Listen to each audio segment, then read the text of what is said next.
Ladies and gentlemen, welcome to Coresight and Blue Yonder's Open for Business. Today's special guest is Bjoern Petersen, President of Sensormatic Solutions. We'll now turn it over to JoAnn Martin of Blue Yonder and Deborah Weinswig, CEO and founder of Coresight Research. Morning, everybody, and welcome to Open for Business. We're really excited to be here with my co-host, Deborah Weinswig, who is the founder of Coresight Research. My background, I'm from Blue Yonder. I'm the Vice President of Industry Strategy for Retail, and really excited to be here. For those of you who don't know who Blue Yonder is, we're an end-to-end supply chain platform company that was formerly known as JDA.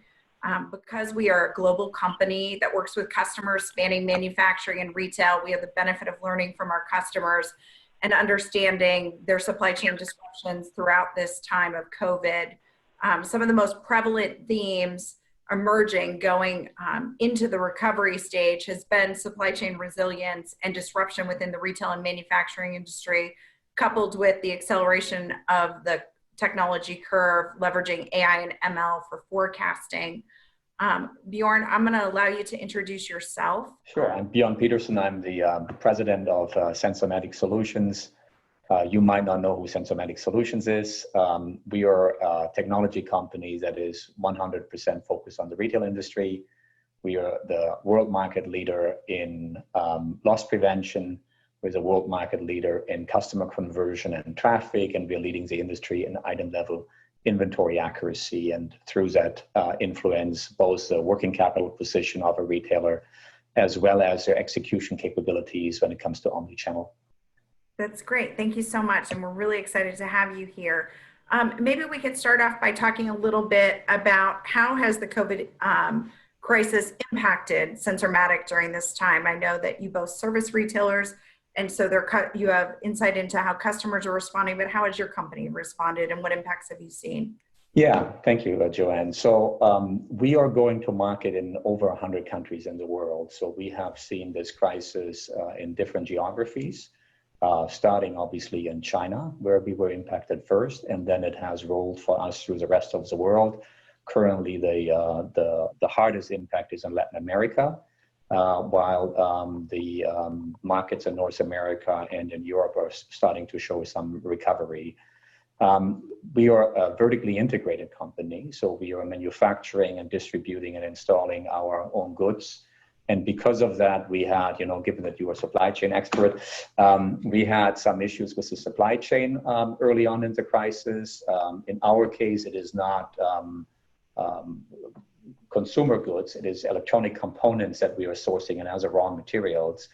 But we ran into supply issues on about 650 components pretty quickly in the crisis. We had to diversify our sourcing capabilities and our supplier base.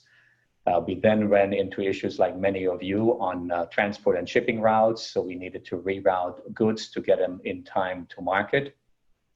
We needed to use our government relationship team quite heavily regarding our production facilities to maintain them open and in production, given that governments around the world actually locked down manufacturing sites. We're deemed to be an essential business, and hence we could work through this relatively unscathed compared to some others.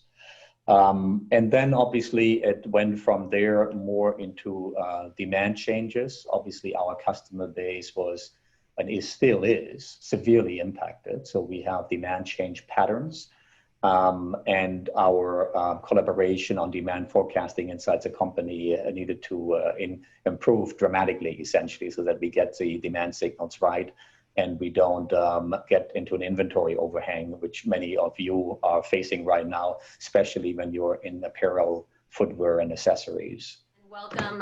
For those of you who are just getting to know Bjoern, he's an amazing thought leader when it comes to inventory intelligence, traffic intelligence, and really all things retail, which are so critical right now.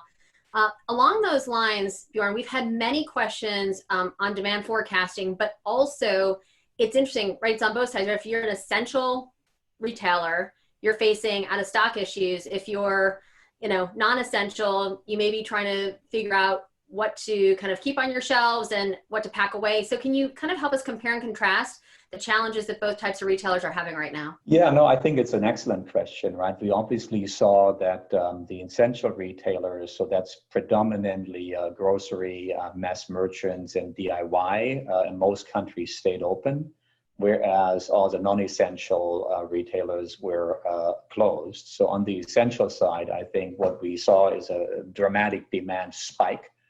And that was not planned, obviously, and it stressed the supply chain on those retailers. I have to say, you know, if we want to emphasize something positive here, that I believe the global food supply chain actually held up remarkably well if you consider the spike in demand. Obviously, we had out of stock issues on some frozen goods. We had out of stock issues famously on toilet paper. But the food supply chain itself, I think, held up very, very well and is probably a testament actually for global trade because it actually worked. Notwithstanding that, I think all of those customers that we have in that space, they were extremely busy in getting goods into the store and back out of the store, essentially. That was their number one focus. They did not do any other project activities or so in this time. And obviously, they were very concerned about the security and safety of the customers in the store. I believe that you know, they have seen huge upticks, obviously, in volume, very, very impressive financial results, more so on the top line than on the bottom line. Some of that bottom line profit has been lost because of supply chain issues that they had to work through on short notice. But generally speaking, obviously, they have seen a huge inflow of funds. If you look at the large players like in the United States, like Walmart, Target, and so on, huge amount of hiring has happened in that space, and they have absorbed some of the people that could no longer find jobs in the hospitality industry, for example. So I think that was very, very positive. If you compare that with non-essential retailers, much, much harder situations. They were basically reliant on your e-commerce business to keep you afloat because the stores were locked up. And I think what we have seen is that the consumer actually gravitated over to e-commerce, but there is no increase in volume on non-essential goods. So it's not like fashion retailers suddenly made out like gangbusters on e-commerce. It's absolutely not the case. So there's no volume increase at all on non-essential items. So what you see is that the consumer is reacting to this crisis on their own terms. They decide when they go back into the store. They decide when they spend and what they are spending on. We can try to influence that, but ultimately the consumer will decide what their safety profile is and what they will do. And the government gives a framework, but the consumer is ultimately in charge. From an e-commerce standpoint, we see a major shift there. So what do you think that foreshadows for stores and the impact that it's going to have to stores? Yeah, so I mean, look, it will accelerate the shift of the channel, right? So e-commerce has been the channel that has gained in volume. The stores have been relatively flat over the last several years in volume. I think this will accelerate it a little bit. So the shift to e-commerce will accelerate. That doesn't mean the store goes away. The store in an omni-channel world is still a major differentiator. You want to have a store base. You need to be mindful of what store base you have, how many stores and where they are located, et cetera. And you need to be able to be extremely effective when it comes to omni-channel retailing. I think the issues that we have seen prior to the crisis is that because we have inventory distortions, especially on the last mile in retail, so in the stores, the brand promises that we make as retailer regarding omni-channel fulfillment and the reality of our ability to fulfill those promises are disconnected. And there's too many omni-channel orders that we basically can't fulfill as promised. And we need to get on top of that. It's a very interesting point. And also what we've started to hear, Bjoern, as e-commerce sales have absorbed some of those from the store, that retailers, now that many states are open, they are seeing a significant increase in returns to the store. What do you think is the profile of the customer going forward in terms of as they order online, returning in store, or kind of shipping it back? And how does that impact traffic and dwell time in a physical location? Right. So generally speaking, returns are a costly item to the industry, right? So it would be good if we could reduce returns, obviously.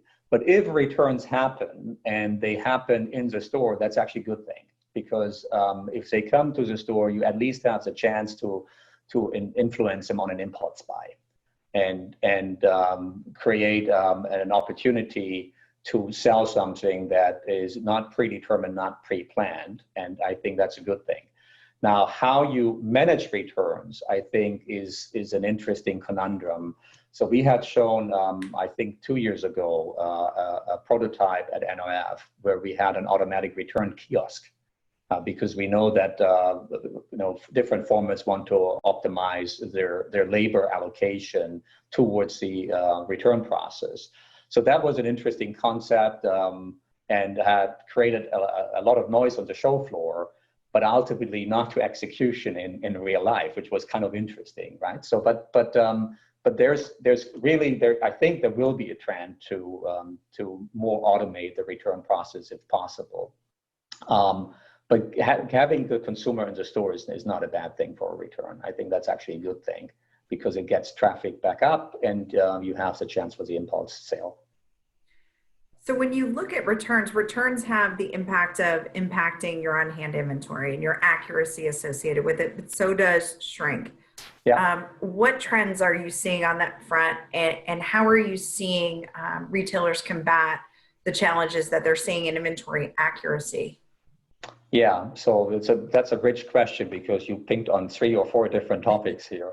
So on the return side, yes. So if you receive goods back into the store and you don't have item level inventory capabilities, then you actually get to more distortions because you don't know where your merchandise is, right? So I'm going to make a commercial here for RFID technology, because that's essentially the most effective and cost-effective way you can get that under control. Sorry, what was it? You had returns in there. What else did you have in there? Inventory accuracy in general, And shrink. Yeah. So shrink is a completely well. There's return shrink as well, by the way. So there's fascinating fraud scenarios around returns, but I won't go into those. But if we leave that aside for a moment, so there's an overlap. Shrink is really an issue that has surprised me actually prior to COVID, I have to tell you. So because when you looked at the world economy, especially the United States, we kind of had a situation where all ships were rising, the water level was rising globally, with the exception of a few countries like Argentina, Russia, etc. But generally speaking, we had expanding GDPs everywhere. We had expanding employment everywhere. We had expanding consumer confidence and available discretionary income. So we were in a really good spot as a world economy, with the United States being in an exceptionally good spot with super low unemployment. And when I looked at the shrink patterns at that time, it was actually hard to comprehend how much shrink we had at that time, where the economy was booming. And it was predominantly driven by organized crime, which is extremely hard to combat. I think what we are having now is an extremely different scenario. The organized crime hasn't gone away, so they are trying to figure out how to take advantage of this crisis. But the average person is impacted in a way that nobody had foreseen. We are now running at 15% unemployment in the United States. My personal prediction is even by year end, we will be around 10%. So this will be a long tail around consumer confidence from an income point of view. And we will have an increase in casual shoplifting. So you have now both factors that will hit your shrink patterns. You will have more casual shoplifting. You will continue to have organized crime. At the same time, all the executive teams in retail need to manage costs and their OPEX profile. And what we have seen over the last year is a shrinking of the loss prevention departments inside the retail organization. So you have less manpower that you can distribute across your store base and deal with these issues, which means you need to have better information. The only way how you can do this with less resource is with better information. You need to get to an information denser footprint of what's happening in your store. So I think where the industry needs to go is to become truly a precision industry, which means we need a digital twin of the store that gives us that information so that we can have a real-time impact on what's happening in the store instead of a weeks later post-analysis situation. Bjoern, you bring up some very interesting points. And so on the RFID side, as an analyst, I've always been surprised that we haven't seen more retailers have this at the kind of top of their to-do list. Yeah. And then secondly, during this crisis, as more retailers have been filling out of stores or we have more dark stores, how do we think about kind of inventory availability and accuracy? And how does RFID help us with that? Yeah, so I mean, when it comes to item level inventory accuracy, RFID is the most available and cost-effective technology out there. You can try to solve it differently, but I haven't seen a more cost-effective way. So that's statement number one. Statement number two is I think the crisis has highlighted that people who have the capabilities have fared better. If you take an example like Lululemon, mind you, they were blessed with a perfect merchandise mix for this crisis, and they obviously have a great brand name, right? So I give them that for sure, and that is differentiating them. But they have corporate-wide RFID capabilities as well. And when the stores went dark, they could send in their own employees and sell out of the stores through e-commerce and actually manage their inventory, which other retailers could not do. So I think the crisis actually highlighted that even in this crisis situation, you're better off if you have the capability. What I observe is that when it comes to the decision making around this, is that people who work in the store, so store managers and the associates working for the store managers, they get it. They would want to have it yesterday. They see the benefits. They can't wait for it to arrive. I think the struggle is at the executive level. The executive teams obviously need to balance all kinds of investment needs that are hitting them from all fronts of their corporation. And they need to prioritize. That's a very, very hard task to go through. And when it comes to RFID, there are a lot of old stories that are still hanging around, back from the Walmart days when they started with a pallet example, which are so outdated that they're not relevant anymore, but they're still out there. Then the other issue is if you build a business case for RFID, you will see that you have a bottom line impact, because obviously you have better out of stock situation than what you had before. You have better turns. You actually have lower labor costs, which a lot of people don't believe, but you do have lower labor costs. And then you have a top line impact as well. And I think a lot of people struggle with how they balance that in their business case, especially on the top line, because the top line can be influenced by so many things, because you will run promos throughout the year. They will be different than what you did the year before, et cetera, et cetera. So is it really RFID or not? And I think that's where the struggle is. And unfortunately, what I see is that a lot of companies, because they struggle with that, they say, well, let's wait another year. Let's delay it. Let somebody else play with this. Let's see how they do and delay it. But unfortunately, without that inventory accuracy, it is extremely hard to compete against companies like Amazon, who have amped up their apparel presence dramatically, for example, because they obviously know exactly what their inventory position is. And they can make a consumer promise, and they fulfill it normally at about 100% of the time. So it's difficult. If anybody is confused about this topic, I would actually encourage you to call me or my company. We're happy to help you with anything, if it's the business case for you, if it's the phasing of how you can glide into this. We know it's a complicated topic. It's a lot of change management. We have a ton of experience, help to do it. That was my commercial. Thanks. And that, we talked a little bit about workforce expense, which is obviously one of the largest expenses next to inventory. How do you see current environment impacting associates, and what shifts do you see retailers make and how they're relating to those associates? Yeah, so that's obviously we have been trying to optimize our variable cost here now since years, and clearly the labor force is a variable cost, and we continue to optimize that. I think what you're seeing now is that because we are going through this crisis, we have a lot of uncertainty around future consumer demand pattern, that we are asking our associates to do a lot of things, right? We're asking a lot of our associates. They all have their personal worries. They have more childcare at home. They have more elderly care. They have all of that going on. And we obviously ask them to be very engaged as an employee, while at the same time, we can actually not provide the same certainty of job security as we were able to do before. And that's, a reality. So, shout out to the people who work in retail and face the consumer every day and try to help the consumer every day. I think it's a really important job, and it brings some normalcy back to our communities, and they deserve a shout out in my mind. Bjoern, I couldn't agree with you more in terms of just how important these, kind of in some ways frontline workers now in retail are to the community and to just everyone having a sense of normalcy. So I shout out as well. And Bjoern, actually to revisit my past as an analyst, when Walmart brought us all in to showcase RFID, and we expected, right, because we had high hopes for the technology, we expected 100% accuracy, and it fell slightly short.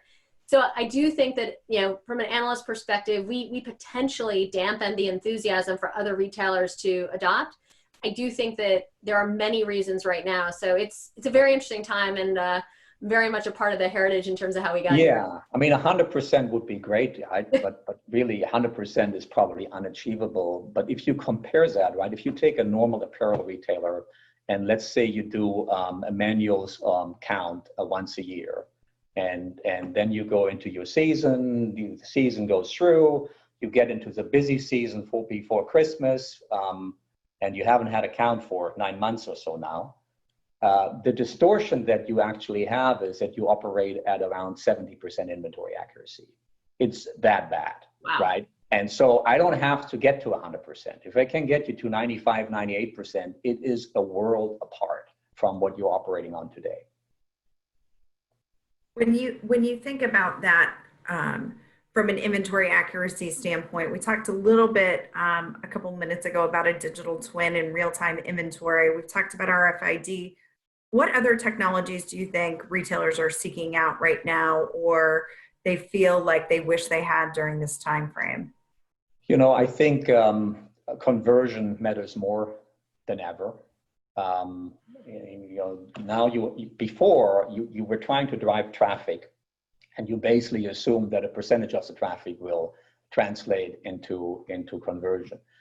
Now you have an artificial dampener on traffic because you have ordinances and regulation that basically give you occupancy limits. So with that occupancy limit, you actually need to make sure that you get more conversion. So anything that you can do around traffic analysis, traffic patterns, in-store behavior, I think becomes even more important. So that your merchandise presentation is right, that you can see how long it takes before a customer who obviously seeks help is being engaged by an employee, how the employee engages the customer, etc. We can solve these things with technology today. But you need to deploy it, and then you can actually act on these things to improve your conversion. Great, thanks Bjoern and JoAnn. Let's jump into the poll results. So number one, what is most important for successfully delivering your omni-channel fulfillment services during the ongoing COVID-19 pandemic and beyond? 56% said visibility of inventory, and it was about equally split between accurate demand forecasting and other. I have to say, most of the inbounds I've gotten have been on demand forecasting. Bjoern, what do you think about those poll results? Well, demand forecasting is difficult, right? I mean, we have years of trend line. We kind of know what our demand is. You can overlay that with changes in population, changes in demographics in your community, etc. So we have this, supposedly down to a science, but it's all backward looking, right? It's all historical data. Now what we're trying to do is we're trying to look forward because we're in a crisis and nobody has seen anything like this, which is really hard. So one thing that we are doing right now is we're taking general mobility data from mobile phones. We are looking at the mobility trends that we see in the population. We are overlaying that with the COVID cases in these communities. So we see what the COVID pattern is. We see how COVID is impacting the mobility cases. Then we are comparing it with our traffic market index. So we have the highest amount of traffic data for in-store traffic than anybody in the world. We are looking at 5 billion shopper movements per year. So we understand on a per sub-segment level what the traffic patterns should be and what they are. And so you get to a point where you see traffic, you know conversion from the POS, you see mobility, you see the COVID, you get to a shape of a community and how it is impacted. The beauty is you can compare that with other communities that might be further along in their cycles through COVID, and you see what their pattern are, and you can start to predict. You can start to make predictions of how this is shaping up, depending on how other countries are doing that further through the crisis. So if you take China as an example, China, when they locked down extremely hard, and we saw an immediate drop in traffic starting in January, where we lost more than 80% of traffic. And then we had about an 8-week period because of their extreme harsh lockdown where we had lost more than 80% of traffic. Then we started to see a little bit of opening of the traffic pattern back. Now we are about 5 months in China. Their pattern is that they don't have an increase in COVID cases, so that's very fortunate. We have foot traffic back to about 90% in China. We have mobility data back to a healthy mobility data. What we don't have yet is, to get to demand forecasting, what we don't have yet is consumer spending. Consumer spending patterns are not yet back to what they used to be. So we're starting to see the traffic and the mobility back. Consumer spending is not quite there yet. So then you can start to overlay that with other countries with their COVID pattern, and you can start to make predictions about the demand. Sorry, that was a long answer. No, it's incredibly interesting. And I think it's actually one of the most important questions that retailers have been asking. On the second poll question, how are you keeping your employees safe and healthy? 1/3 said enforcing strict social distancing practice, and another third limiting customer and staff occupancy. JoAnn, you speak to many of these retailers. Is that consistent? And what other ideas have retailers come up with in this environment? You know, it is consistent. I think it's somewhat of a dual question. It's not just the employees, but it's the customers as well and their safety that the retailers are looking to ensure. But definitely you're seeing one way down aisles, and you're seeing a lot of really rigid practices put in place. A lot of apparel retailers are requiring masks to be worn for the protection of their employees as well as other customers within the stores. And we talked through a little bit on return. So definitely seeing a major shift in the bricks and mortar and the safety concerns being applied very rigidly in a lot of retailers. You're seeing fixtures come off the floor so that they can make room and adhere to the distance rulings. So I would say it's very much in alignment with what I'm seeing and hearing. What I'm seeing as well, to add on to this, JoAnn, is, you know, even so you didn't get a percentage here from the surveys on the thermal cameras. So you know, in our case, we do mandatory employee health checks at the entrances of our factories since February. We are now starting to reopen offices and do mandatory thermal checks going back into the office as well.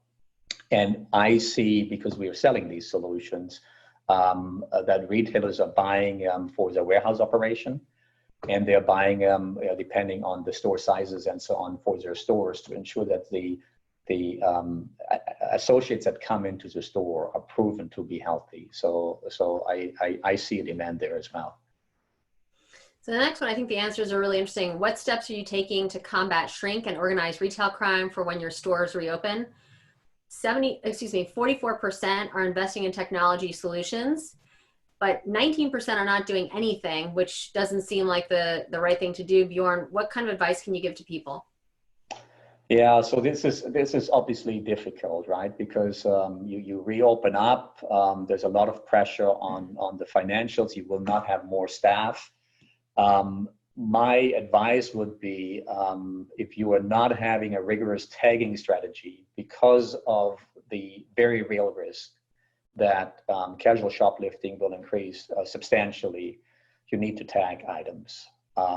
And you can do this through source tagging, or you can do in-store tagging. Even, the good old hard tag will probably see a revival, because it is a good mechanism to prevent casual shoplifting.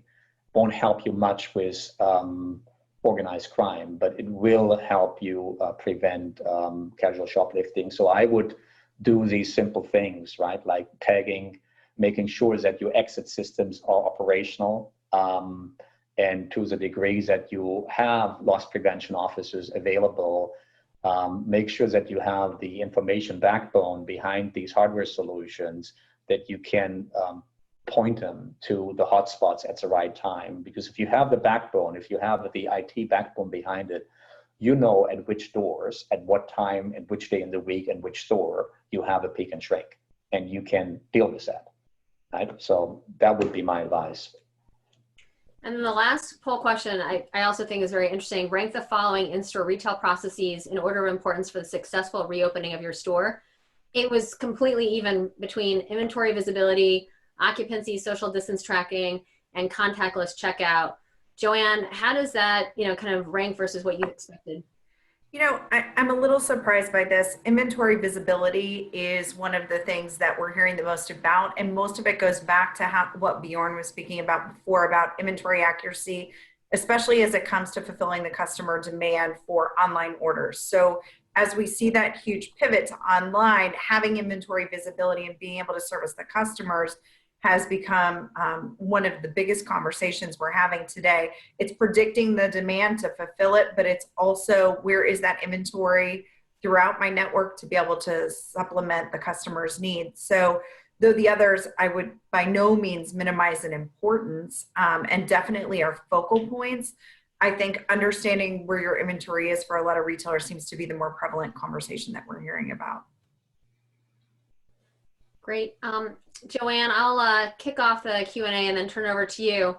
How will, so Bjoern, this is from our audience, how will apparel sizing or fit customization affect the industry going forward? That's a good one. So I do believe that we are, generally speaking, moving to a market of one, right? So instead of having mass apparel available at a predetermined size, there's more and more solutions that are coming up where it's really custom tailored for the individual. I think that will increase. I do not believe that it is at a point where it is affordable for the masses at this point, and I don't think that for the volume purchases, it is irrelevant at this point. But we are driving towards that trend where people have their sneaker and their t-shirt. And especially in fashion items for the younger generations, where sneakers and t-shirts are factoring pretty high, people are willing to spend an amount of money that the older generation probably can't quite comprehend on those items, but they want to be differentiated. So I believe that is a real trend, and it will stay, and it will creep more and more into other categories. Thank you. The next question is, how do you think customer sentiment towards websites of regional players with offline stores in the post-COVID era may change? I believe that we all realize how important it is to have a healthy community.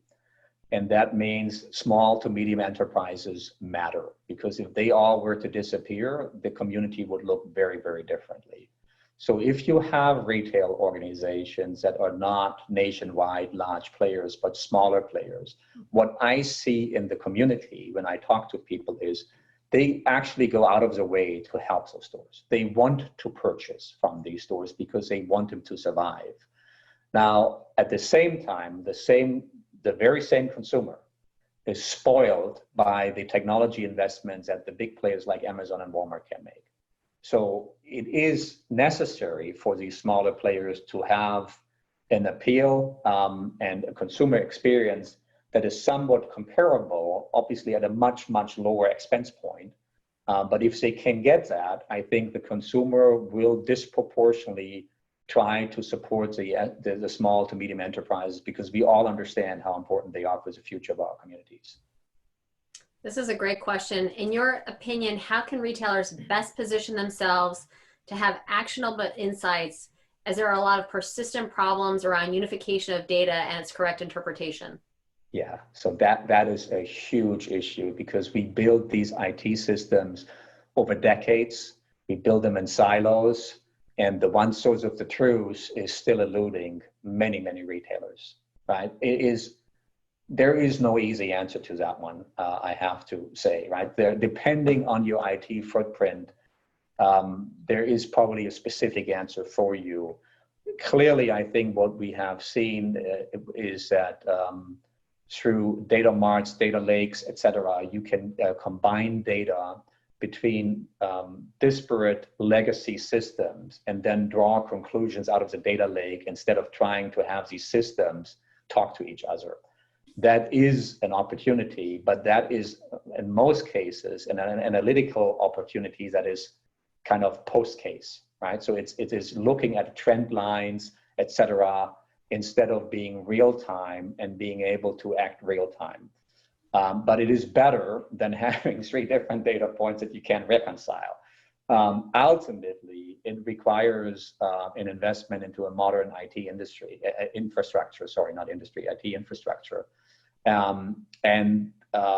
That is a multi-year program. It consumes capital and OpEx resources, and every retailer will have to chart that out for their specific case. This is a similar question, somewhat about correlations though, but on a scale of 10, how strong do you think the correlation between in-store traffic analysis and personalization is, and why? Wow. So that's a really good one.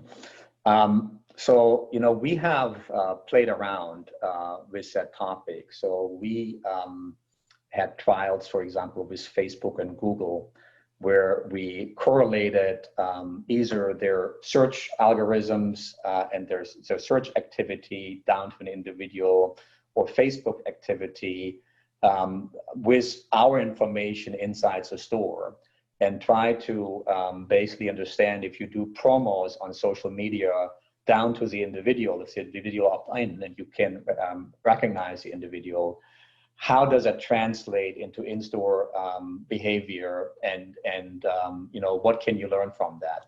We didn't get beyond the trial stage at this point, so it's not yet at a level where I have sufficient data to give you a really good answer to this question. That is a really great question, and I wish I could answer it better. So this is an interesting one that I just got. So how do retailers use traffic data real time without the consumers feeling like it's creepy? Yeah, that's a good question, but you can use it without making the consumer feel creepy by making sure you have proper labor allocation. So if you understand what your power hours are, you have a change in your labor schedule. So suddenly when you show up, the service that you want is there too, miraculously, right? Without it feeling creepy to you. It's just because that we know when you show up, and we have allocated the labor schedule that way. Same in the COVID crisis right now. You know, you can obviously manipulate your cleaning schedules with the traffic patterns that you understand.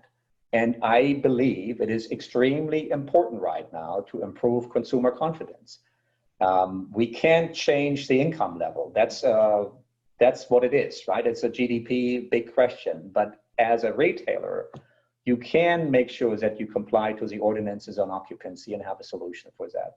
You can make sure that your employees are healthy. You can make sure that you demonstrate that you care for your employees by having them protected, because that means you care for your customers as well. You can have signage out there. You can optimize your cleaning schedules and demonstrate that to your customers. There are things that you can do to ensure that people feel safe in your environment, and that is the foundation for consumer confidence. this one is along the lines of technology. So we expect technology to play a more important role than ever going forward. There's a lot of talk about inventory management. How do you think retailers can push towards having that real-time inventory information, or where do they begin? Yeah, so like I said, if you want it basically down to the store, RFID is the technology that you need to look at, which means you need to have a tagging strategy. You need to understand what you need to do from a hardware point of view regarding readers. Where do you want them? What use cases do you want to fulfill? Is it back to front? Is it exit? You need to do something around your POS to integrate the RFID. So there's hardware considerations and network considerations that you have. You need to have the software. And the software, you start as a retailer, you will start with a simple use case, right? You will start with cycle counting, is most likely. But you need to have a software platform that actually takes you beyond that. You need to have a roadmap of use cases. RFID, from what I have seen, is the gift that keeps giving. You build your business case on a use case, you implement the use case, you learn from that. And once the technology is out there, you realize, hang on a moment, I can do all of these other things that I always wanted to do, right? Suddenly, I can change the way I sell and do my discounts, because I can sell down to the last item at full price if I want, right? So I don't have to do what I used to do around discounting my local inventory, because now I know where the local inventory pieces are in eaches, essentially, and not a whole set anymore, and I can put it online and sell it at full price. There's so many things you can do around merchandise presentation that you haven't thought about, etc., that I would say the number one thing is you need to get started. And then you need to have a conversation with people who have done this before, like us, to help you understand what your use case journey is that makes sense for you. Because the biggest thing that you have to manage as a retailer is the change management of the behavior of your people in the store. The best technology doesn't help you if you don't apply it correctly and rigorously, right? So how you get that into their schedule and their behavior patterns, that's really the number one job for the retailer. I can do most of the technology side, but the change management will be with the retailer. Great. Well, we're right on time. Thank you so much, Bjoern. For everyone, president of Sensormatic Solutions. This was very in-depth and we really appreciate it. And JoAnn Martin, my co-host from Blue Yonder. Thank you so much. Thank you all. Appreciate it. Thanks, Bjoern. Bye.